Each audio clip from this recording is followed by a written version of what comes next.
Title: Blue Jays pitcher Anthony Bass strikes out with anti-LGBTQ social media faux pas.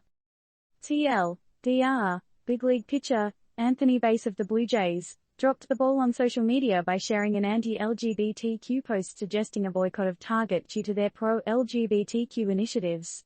Apologies soon followed, not just to his teammates, but also the Blue Jays leadership and the media. But, does an apology erase a blunder, or is it just a band-aid on a festering wound? So, there's this thing about social media, right? It's like the world's biggest microphone, and sometimes, people say things without thinking about the consequences. This time, it was Anthony Bass, our very own Blue Jay, who's found himself in the spotlight for all the wrong reasons. But, we gotta ask ourselves, in an era where social media blunders are as frequent as reruns of Friends, is an apology enough? Or does the wound run deeper than a simple "I'm sorry"? This whole kerfuffle started when Bass thought it was a good idea to share a video suggesting a boycott of Target because of their recent LGBTQ-friendly initiatives.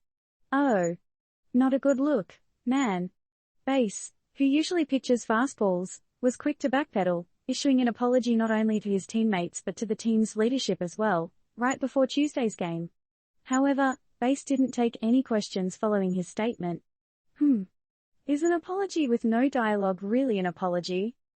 It's clear that this incident has stirred up a hornet's nest, not only because it targets the LGBTQ community, but it also pits a widely loved company like Target in the mix.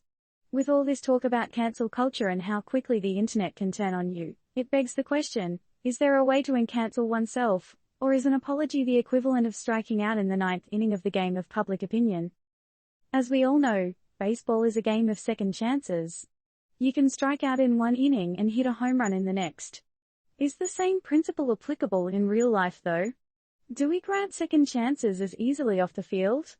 Should we? Now, it's not all gloomy. This incident can also be a stepping stone to initiate important discussions about inclusivity and respect for all, irrespective of sexual orientation. And it's always a good reminder that words have consequences, and a person in the public eye like Bass should be more careful about the messages they propagate. Remember, the internet doesn't forget. Even if you hit delete, the screenshot army is always on standby. So, it's crucial to ask, how will this impact Bass's career in the long run? Will his on-field prowess eclipse his off-field blunder? Is saying sorry enough, or should actions follow words? And, in a world where every tweet or post is dissected and analyzed, how can public figures better navigate the tightrope that is social media? To conclude, Anthony Bass has found himself in a sticky situation that extends far beyond the baseball diamond.